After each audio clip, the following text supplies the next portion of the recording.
Relatives of some of the Chinese passengers on board the missing Malaysia passenger jet are threatening to go on hunger strike. They're demanding more information on the search for the plane, which is now into its 11th day. Let's bring you more on that story, that some of those relatives in China are threatening to go on a hunger strike. They say they're not getting accurate information on what might have happened to the plane. And families have vented their anger at a meeting with the airline. Just to remind you, MH370 going missing 11 days ago with 239 people on board. Since then, the search has expanded to cover a huge area, and the number of theories and facts offered over what happened has changed several times. Here's Jonah Fisher. They're looking for the remains of an aircraft across an area the size of Australia. This is an American Orion P-3, scouring the southern Indian Ocean for any sign of Malaysian Airlines flight MH370. So far, despite a huge effort involving 26 countries, they've found absolutely nothing. Back where the lost plane's fateful journey began, questions continue to be asked about what happened on board. On Saturday, when Malaysia's Prime Minister announced that someone had diverted the plane, he said that 2 different communication systems on board had shut down in sequence, 14 minutes apart. It appeared to suggest a clear human hand. Now investigators say both could have failed at the same time, making mechanical failure once again a possibility. I would say that there could be some form of electrical smoke that cause subtle incapacitation, which means the pilots may have, how they say, partial control of their functions, and this may explain some erratic movement. Could be. Do you think it's likely?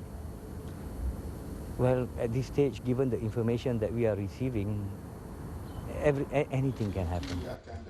At a press conference today, the Malaysians admitted they'd changed their story, but said the movements of the plane were consistent with someone being in charge. It's this sort of confusion with the facts that's so infuriating the families of those on board the plane. Many of them see this investigation as being slow and at times downright misleading. In China, the families of those on board once again vented their frustration at airline officials. Some have threatened to go on hunger strike, demanding they be told the truth. Jonah Fisher, BBC News, Kuala Lumpur. Our correspondent in Beijing, Damien Grammaticus, says some of those relatives there are becoming increasingly distressed. They're getting very, very upset. They're getting very, very confused.